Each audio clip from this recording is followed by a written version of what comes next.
I still remember the day the world around me snapped in half. It wasn't a slow unraveling, not a quiet decay.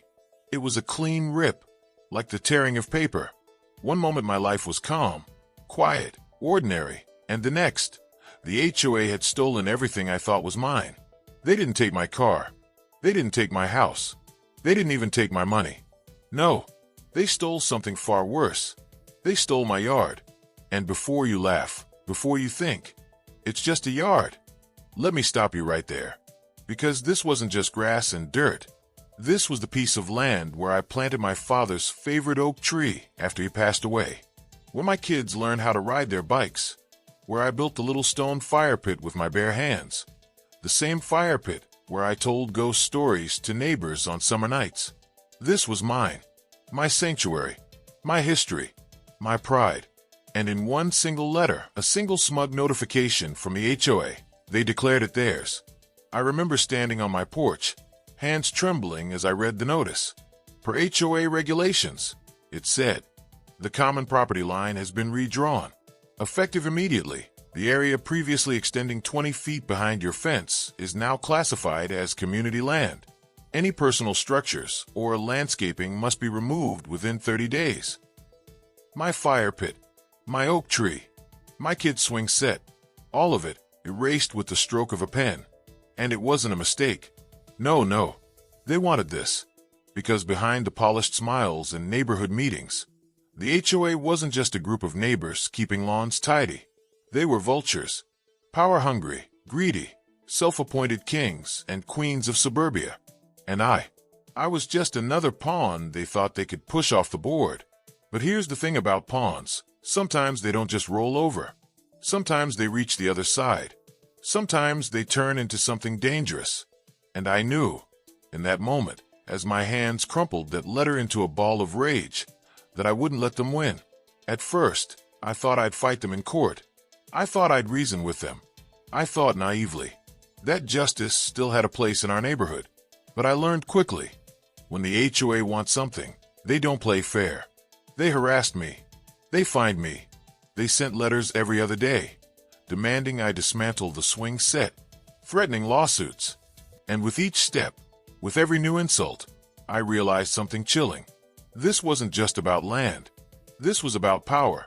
And if they thought they could steal my yard, my memories, my home, they were about to learn a lesson they'd never forget. Because when they stole my yard, I stole the HOA. Movie camera, audience question insertion. Have you ever had something taken from you that felt more personal than material? Something that made your blood boil? What would you do if someone tried to erase years of your life with a single letter? Before the war with the HOA began, life in Willow Creek was deceptively peaceful. The kind of suburban quiet where the mornings smelled like fresh-cut grass, sprinklers ticked in the distance, and neighbors waved at each other while secretly judging the length of your hedges. I had moved here 5 years earlier with my wife, Emily, and our 2 kids, Jacob and Lily. For us, the yard wasn't just an outdoor space. It was freedom. A patch of earth where we could breathe, where our kids could grow up without screens glued to their faces. We poured ourselves into that space. Emily planted roses along the fence, bright red and stubborn, blooming even when the soil cracked from summer heat. Jacob begged me to build a swing set, and I did, though my back hated me for weeks after. And Lily, she claimed the oak tree as her castle, sitting on its low branches and declaring herself queen of the backyard. That yard wasn't just ours, it was alive with us. Now, the first time I ever crossed paths with her, the queen of the HOA, it was over something painfully trivial. Her name was Margaret Halstead, a woman with hair sprayed so stiff it looked bulletproof, and a voice like a knife wrapped in sugar. She knocked on my door one afternoon, clipboard in hand, smile stretched too tight. "Hello, Mr. Carter," she said, scanning my porch like she was inspecting for fingerprints at a crime scene. "I just wanted to kindly remind you that your garbage bins should not be visible from the street. HOA guidelines, you understand." I remember blinking at her, half confused. "It's trash day. They're out for pickup." "Yes, well," she replied, lips curling into something between a grin and a sneer. "Rules are rules. You wouldn't want to start off on the wrong foot with the HOA, would you?" At the time, I brushed it off. A minor annoyance. A power trip. We all have neighbors like that, don't we? The ones who live to nitpick, who confuse control with community. But Margaret was different. She wasn't just enforcing the rules. She was building her kingdom. And every little confrontation, trash cans, grass height, paint color, was her way of letting me know, this is my neighborhood. You live here because I allow it.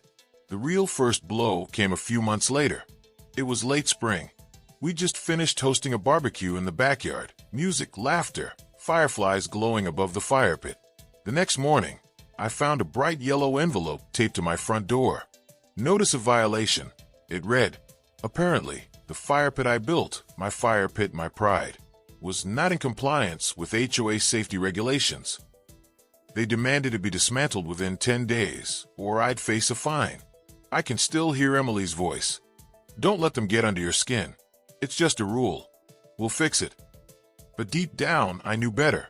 This wasn't about safety. This was about control. Margaret had seen us enjoying ourselves. Neighbors gathered around my yard, my fire pit, and she couldn't stand it. The yard became a battleground. Every month, a new notice. The roses were improper landscaping. The swing set was unsightly. Even the oak tree, my father's tree, was labeled a nuisance because its branches extended past the fence line. Each letter chipped away at me. Not just the paper, but what it meant. They weren't just fining me for noncompliance. They were telling me, you don't belong here. You never did. And then came the letter. The one that changed everything. The one where they didn't just fine me. They didn't just nitpick or threaten. They took the yard itself. Movie camera, audience reflection moment. Have you ever had someone in power try to make your life miserable over something small? Just because they could? How far would you let them push you before fighting back? The letter declaring my yard community property was the point of no return. I sat at the kitchen table with it spread out in front of me. The words practically glowing like they'd been etched in fire. Effective immediately. The HOA has redrawn the boundary lines. Emily read it once, then twice. She covered her mouth with her hand. They can't do this, she whispered. But even as she said it, we both knew the truth. Margaret would do this, and she'd smile while doing it. At first, I did what most reasonable people would do. I called the HOA office, demanding an explanation. After 3 transfers and a 20-minute hold with music that sounded like a funeral dirge, I finally got Margaret herself on the line. "Oh, Mr. Carter," she said, feigning surprise. "Yes, I did hear you had concerns about the new boundary adjustments." "Concerns?" My voice cracked. "You're stealing my property." Now, she soothed. Nobody's stealing anything. The community voted to standardize property lines for fairness. Your yard was, well, larger than most. It was only appropriate to bring it into balance. "You mean you voted?" I snapped. She gave a light chuckle. "Rules are rules, Mr. Carter. I trust you'll comply within 30 days. The call ended with her cheerful, "Have a blessed day," and my phone nearly shattering against the wall. Layer 1, the harassment. The harassment began almost immediately. A notice for the swing set. Unauthorized structure. A fine for the oak tree. Overhanging branches. Another warning for non-compliant landscaping because Emily's roses had grown too wild. Every week, a new envelope on my door, each one dripping with bureaucratic poison. I tried fighting back. I went to the monthly HOA meeting, armed with documents, property surveys, even pictures of the yard from the day we moved in. I stood there in front of the board, a dozen smug faces seated at a long table, Margaret presiding in the center like some suburban queen. "Your map is wrong," I said, slamming my survey down. "The property line is here, not where you claim." Margaret barely glanced at it. "This survey is outdated. It's from 2 years ago." "Rules change," she said sweetly. "You'll have to adapt." The room tittered with fake politeness. Neighbors avoiding my eyes. A man in the back raised his hand, asking if we could move along because the discussion was dragging. I left that meeting with a pit in my stomach. Layer 2, isolation. Soon, neighbors who used to wave stopped waving. Sarah from across the street, who once borrowed sugar from Emily, suddenly pulled her kids away from ours at the park. I heard whispers. Non-compliant homeowner. Troublemaker. Doesn't respect the rules. It was like Margaret had poisoned the well.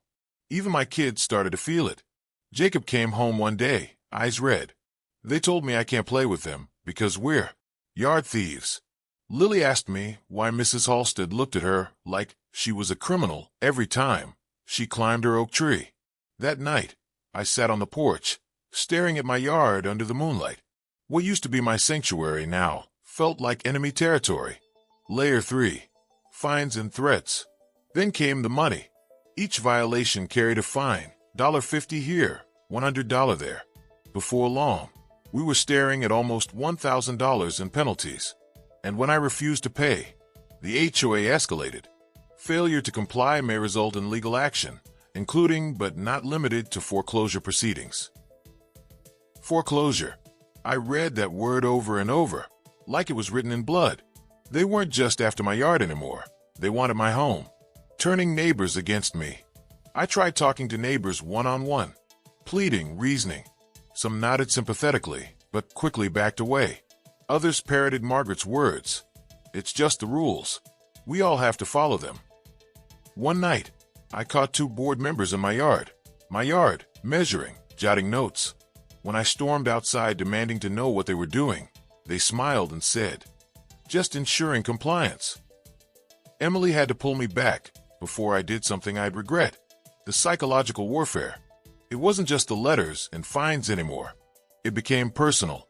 Mysterious complaints filed against us. Our porch light too bright. Our dog too loud, even when he'd been inside all day. Our car improperly parked, though it sat neatly in our driveway. And then, the worst of it, Margaret showed up at our door one Saturday morning, clipboard in hand, that same syrupy smile. "Good morning, Emily," she said, ignoring me entirely. "I just wanted to let you know. The board has received concerns about your children's behavior. Apparently, they've been a bit disruptive, playing too loudly outside." Emily froze. "They're children. They're supposed to play." Margaret tilted her head, voice dropping to a whisper. "It would be a shame if these complaints escalated further. You know how quickly reputations can be damaged in a community like ours." That was the moment I realized it. Margaret wasn't just trying to take my yard. She was trying to break us. Small turning points. But I wasn't broken. Not yet. One night, unable to sleep, I sat with all the letters spread across the dining table. The fines, the warnings, the notices. I studied them like a detective. And something caught my eye. The signatures. Some of them didn't match. The names of board members scrawled in sloppy ink that looked suspiciously copied. Forged. And then, in the bylaws booklet I'd been forced to memorize, I noticed something else. The boundary change Margaret cited wasn't even properly ratified. The vote she mentioned? There was no record of it in meeting minutes. Piece by piece, the cracks began to show. The HOA wasn't following its own rules. Margaret wasn't just abusing power, she was breaking the law. But what could I do? Going to court would take months, maybe years. And every day she grew bolder, more ruthless. Still, that night, as I looked out at my stolen yard, one thought kept burning in my mind. If Margaret wanted a war, she just got one. Movie camera, audience reflection moment. What would you do if the very people meant to protect your community turned it against you? Would you keep fighting by their rules, or start writing your own? The breaking point didn't come with a letter or a fine. It came with a whisper. One evening, after another tense HOA meeting where Margaret smugly dismissed my every word, I lingered in the parking lot. Most people avoided me now, shuffling to their cars with their heads down. But an older man, Mr. Lawson, a board member who'd lived in Willow Creek longer than anyone, hesitated. He glanced over his shoulder, then walked toward me. "Carter," he muttered, voice low. "You need to be careful." "Careful?" I asked, my anger boiling. "She's bleeding me dry. She's threatening my family. And you all just sit there and let her." He sighed, shoulders sagging. "You don't understand. Margaret, she's not just running the HOA. She's using it." "What do you mean?" "She's been shifting funds," he whispered. "Filing fake violations, collecting fines, and funneling money through maintenance projects that don't exist. Half the board is too afraid to question her. The other half? They're in on it. I froze. My mind raced. If that was true, then this wasn't just a petty neighbor feud. This was theft, fraud, extortion. Mr. Lawson leaned closer. She's been doing this for years. You're just the first one stubborn enough to push back. That's why she's making an example out of you. But if you're smart, you'll let it go. And with that, he slipped into his car and drove away, leaving me standing there, pulse thundering in my ears. The investigation begins. That night, I couldn't sleep. I pulled out every letter, every notice, every fine I'd received. I cross-referenced dates with board meeting minutes I'd managed to dig up online. And sure enough, things didn't add up. Fines issued on days no meetings were held. Board votes on rule changes that were never recorded. Maintenance fees charged for repairs that never happened. I started documenting everything. Photos, timestamps, signatures. It felt like piecing together a puzzle, one jagged piece at a time. Emily found me hunched over papers at 3 a.m., eyes bloodshot. "Tom," she said gently, "this is consuming you." I looked up at her, voice shaking but resolute. They think they can take everything from us, but I'm going to take everything from them. Margaret slipped. A week later, Margaret made her biggest mistake. She arrived at my doorstep, flanked by 2 board members, waving another violation notice. This time, it was for my roof color. Apparently, the shade of gray shingles didn't comply with community standards. I laughed, a hollow, bitter laugh that made her blink. "You're not even trying to hide it anymore, are you?" I said, "Excuse me." Her voice tightened. "You're bleeding this neighborhood dry. Fake votes, fake repairs, forged signatures. How much of our money is sitting in your private account, Margaret?" Her face paled for just a moment, a flicker, but enough. Then she smiled again, that plastic grin. "Baseless accusations," she said smoothly. "You should be very careful, Mr. Carter. Slander is a serious offense." But I had seen it. That crack in her mask. Digging deeper. Fueled by that moment, I went deeper. I reached out to a friend of mine, a lawyer who owed me a favor. I handed him the stack of notices and documents I'd gathered. He scanned them, eyebrows rising higher with every page. "This isn't just shady," he said. "This is criminal. Embezzlement. Fraud. If you can prove she's been pocketing money, the entire board could go down." The word "down" echoed in my head like thunder. For the first time in months, I felt hope. The bold decision. But hope wasn't enough. Margaret was powerful here. She controlled the narrative. If I just went to the authorities with half-baked evidence, she'd spin it as a disgruntled homeowner throwing tantrums. No, I needed to expose her publicly, dramatically, in a way no one could ignore. That's when the idea took root. The annual HOA general meeting was coming up. Everyone would be there, homeowners, board members, even representatives from the county. It was Margaret's stage, her chance to flaunt her control. But what if, just once, the curtain dropped? What if, in front of everyone, I revealed the truth, setting the stage? For weeks, I prepared. I dug up receipts from contractors who were never paid, invoices for landscaping projects that never happened, emails mysteriously signed with forged names. Mr. Lawson quietly slipped me copies of older financial statements, showing money siphoned into miscellaneous accounts.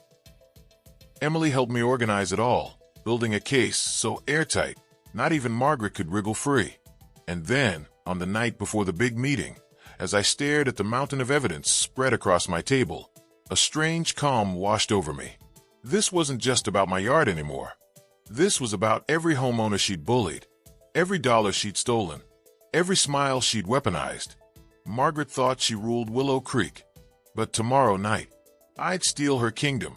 Movie camera, audience reflection moment. Have you ever uncovered someone's secret? That moment when you realize they're not just mean or unfair, but corrupt to the core? What would you do with that knowledge? Confront them? Or wait for the perfect moment to strike? The night of the annual HOA meeting arrived like the calm before a storm. The community center buzzed with chatter as neighbors filed in, clutching their copies of the agenda. Some smiled politely, others avoided my eyes. And there, At the front of the room sat Margaret, regal in her navy blazer, hair shellacked into perfection, gavel resting before her like a scepter. She tapped it once, and the room fell silent. "Good evening, everyone. I hereby call the Willow Creek Homeowners Association annual meeting to order." Her voice rang out like a hymn, smooth and confident. For years, she had ruled this room. Tonight, she believed it would be no different. But I was ready. The show begins. The meeting started predictably. Updates on landscaping, new trash schedules, budget allocations. Margaret droned on, spinning every word into a performance of efficiency and order. I watched the board nod along like puppets. Finally, she opened the floor for homeowner concerns. My heart pounded as I stood. The room rustled with whispers. Margaret's eyes locked onto me, her smile sharp as a blade. "Mr. Carter," she said sweetly, "do keep it brief. We have a long agenda." I carried a thick binder to the podium. My hands didn't shake. Not this time. "Neighbors," I began, my voice carrying across the room. "For months, I've been harassed, fined, threatened, told that my yard, the same yard I've cared for, cherished, was no longer mine. I was painted as a troublemaker, a rule breaker." A few heads nodded. A few more tilted curiously. "But this was never about rules," I said, flipping the binder open. "This was about power and money." I pulled out the first sheet, a maintenance invoice billed to every homeowner last year. Landscaping project, $12,000. Does anyone remember new landscaping? Because the contractor who supposedly did this job swore he never set foot in Willow Creek. Murmurs spread through the room. Margaret's smile faltered. I laid out another sheet. Fence repairs, $8,000. Same story. No repairs were ever made, but the funds disappeared. Page after page, I exposed the rot. Forged signatures, fake votes, inflated budgets. Each piece of evidence slammed onto the podium like a hammer blow. The whispers grew louder, sharper, anger blooming in the crowd. And then, I pulled out the final piece. "Here," I said, holding up a bank statement, "is the account where those funds went. Not a community account, not an HOA fund, a private account in the name of Margaret Halstead." The room gasped. Chairs scraped as people leaned forward, eyes wide. Margaret shot to her feet, face flushed crimson. "That's a lie," she snapped, voice shaking. "Fabricated nonsense. He's trying to slander me." But her voice cracked. The confidence wavered, and everyone saw it. The confrontation. I met her eyes, steady and cold. "For months, you've tried to destroy me. You threatened my family. You stole my yard. But you made one mistake, Margaret. You left a trail, and now everyone can see it." The crowd erupted. Neighbors shouted questions. "Is this true? Where did our money go? We trusted you." Margaret banged the gavel furiously, shouting over the noise. "Order! Order in this meeting." But the gavel no longer sounded like authority. It sounded like desperation. One board member, Mr. Lawson, stood. His voice carried over the chaos. "He's telling the truth. I've seen the records. I've stayed silent too long. Margaret has been stealing from us for years." That was the breaking point. The room turned into a storm, voices rising, neighbors shouting, demanding answers. Margaret's mask cracked completely. "You fools," she screamed. "Do you think you can run this place without me? I built this community. I made it what it is." Her voice echoed, shrill and panicked. But the spell was broken. Margaret's downfall. The board scrambled. Some tried to distance themselves. Others sat in stunned silence. But the homeowners? They were awake now. The whispers turned to chants. "Vote her out. Call the police. Fraud." I stepped back from the podium, binder still in hand. For the first time in months, I felt the weight lifting from my chest. This wasn't just my fight anymore. It was ours. A neighbor I barely knew, Mrs. Davis, stood and pointed at Margaret. "You've shamed us. You've stolen from us. You don't deserve to sit on that board another second." Others joined in, voices merging into one unstoppable force. And then came the words that sealed her fate. I motioned to remove Margaret Halstead as president of the Willow Creek HOA. The vote was swift, unanimous. Hands shot up across the room. Even some of her loyal puppets turned against her in the face of overwhelming outrage.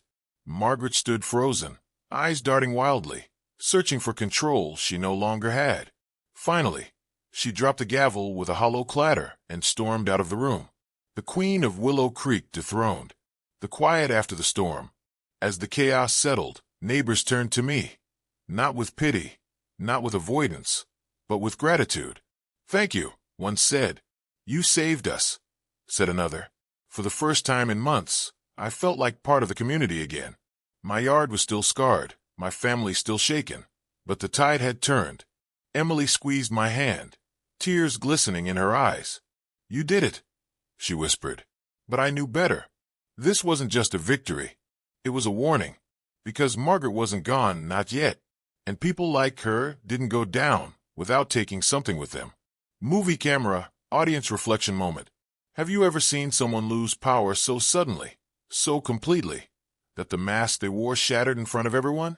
Did it feel like justice, or just the beginning of something worse? The days after the meeting felt surreal, like stepping out of a nightmare and into a dawn you weren't sure you deserved. Margaret was gone. Within 48 hours, the board filed an emergency motion to remove her entirely. Legal proceedings began almost immediately. Rumors swirled of subpoenas, frozen accounts, and detectives combing through years of financial records. And me. I walked into my yard the morning after, the air crisp, the oak tree swaying gently like it was finally free too. For the first time in months, I didn't feel like an intruder on my own property. Emily sat on the swing set with Lily, pushing her gently, while Jacob kicked a soccer ball across the grass. Their laughter rose into the sky, cutting through the heavy silence that had weighed on us for so long. I closed my eyes and let the sound wash over me. This was what I had been fighting for. Not just dirt and fences, but the life built on them, the memories, the future. Neighbors began to approach again. Sarah from across the street knocked on our door, apologizing for the distance she'd kept. "We were scared," she admitted, "but you stood up for all of us." Even Mr. Lawson stopped by, eyes tired but relieved. "You saved this place," he said quietly. "Don't let anyone tell you otherwise." And yet, beneath the relief, there was something else, a heaviness. Because while the queen had fallen, the kingdom was still scarred. Trust had been broken. Friendships had been poisoned. The damage Margaret left behind would take years to heal. Still, as I watched Emily's roses bloom defiantly against the fence, I felt a strange peace. Justice, true justice, hadn't just been served in a courtroom or a ledger. It had been served in the hearts of the people who finally saw the truth. My yard was mine again. But more than that, my voice was mine again. Movie camera, audience reflection moment. Have you ever fought a battle so exhausting that, when it was over, you realized it wasn't just about winning? It was about reclaiming yourself? I thought it was over. For weeks, life settled into something close to normal. Margaret's name was whispered less and less, replaced by talk of garden parties and block BBQs. The HOA, now under temporary management, tiptoed around me like I was some kind of legend, a man who had beaten the unbeatable. One evening, as the sun dipped low and the sky blushed purple, I sat on the porch with a glass of iced tea, watching Emily plant fresh tulips. For the first time in months, I let myself believe we were safe. That's when the envelope arrived. No return address, no stamp, just slipped under the door. I tore it open absent-mindedly, expecting a flyer or another apology note from a neighbor. Instead, I found a single sheet of paper, typed neatly, with only one sentence. "You didn't steal the HOA. You inherited its enemies." My hands froze. My pulse hammered in my ears. At the bottom of the page was a signature, one I didn't recognize, but next to it, a symbol. A tiny emblem of a gavel over a set of scales. I showed it to Emily, her face draining of color. "What does that mean?" she whispered. I didn't answer, because I already knew. Margaret hadn't built her empire alone. Someone had funded her, shielded her, maybe even directed her. And now they were watching me. That night, as I lay in bed staring at the ceiling, a terrible thought struck me. Had I really won, or had I just stepped into a bigger game I didn't understand? Outside, the wind rattled the fence posts, the sound sharp and hollow like distant laughter. And for the first time since Margaret's downfall, I felt it again. The weight, the eyes, the sense that my fight wasn't over. Not by a long shot. Movie camera, final audience hook. If you uncovered that your enemy was only a pawn in something bigger, would you keep fighting, or would you run? And if you want to know how deep this rabbit hole goes, make sure to like, share, and subscribe, because the story isn't finished yet.